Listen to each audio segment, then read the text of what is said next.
Hey there, and welcome back to the channel. We do have some developing news. Darren Waller is the centerpiece of a potential trade between the Green Bay Packers and the Las Vegas Raiders. Now, this is really should be surprising to a lot of people, considering that the Las Vegas Raiders are in a position in a very, very tough division to the point where they're trying to compete. They're trying to stay hot with Denver. LA got a lot better, and also looking at Kansas City. But Darren Waller is a big, big key piece of this offense. Adding Devontae Adams was a huge, huge move for this team. And I feel like having Darren Waller alongside of him is going to be a deadly duo for many years to come. Now, we look at Green Bay, obviously trying to compete in that NFC North, stay on top of that. The Minnesota Vikings are a team that, has gotten better this offseason as well. So that is something to keep in mind. Obviously, the Packers are a little strapped for cash right now, but they're looking to try to make it work. So it's going to be interesting to see how they kind of make it work financially. But let's think about what Darren Waller is as a tight end, one of the top tight ends in the entire league. If we look at what he did last year, he had 55 catches for 665 yards and 2 touchdowns. Now, the year prior to that, he had 107 catches, nearly 1,200 yards, and 9 touchdowns.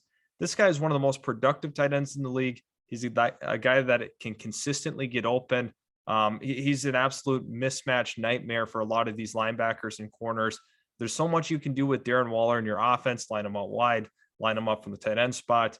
It's unthinkable that they would really try to make a move. Now, do they feel comfortable with what they have in the current tight end room? Maybe that's the thought process, or maybe they're trying to get a little cheaper. I'm not exactly sure what the motive is for the Las Vegas Raiders, but maybe they feel they can net some really, really substantial, draft capital from this. So that's something that we definitely have to keep in mind. But looking at Green Bay, if you add Darren Waller to this offense, that is game changing.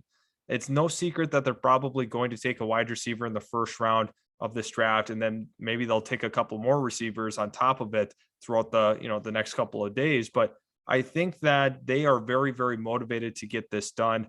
I feel like they approached Las Vegas and said, hey, if we do have quite a bit of draft capital as it currently stands, maybe they're willing to part ways with a pick or two. So it's going to be interesting to see how this all shakes out. Considering where the Las Vegas Raiders are sitting, I mean, maybe they have a plan for this. Maybe there's a tight end in this year's class that they feel can really be that guy. Maybe Foster Moreau is another one they feel comfortable with on their current roster. I'm not exactly sure what the motive is here for the Raiders.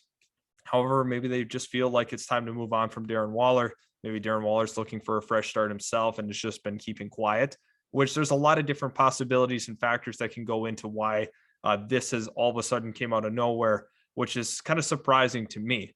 So let me know in the comment section below, what do you kind of think the draft capital will look like? Are we looking at a second round draft pick and then maybe another mid round? It's very tough to gauge value on a tight end that is, I believe, about to turn 29. So a lot of things to consider with this kind of deal for a top tier tight end. So let me know in the comment section below what you think the capital is going to be. And also, do you think this trade actually gets done? Thanks again for stopping by, and we will catch you guys in the very next Utility Sports video.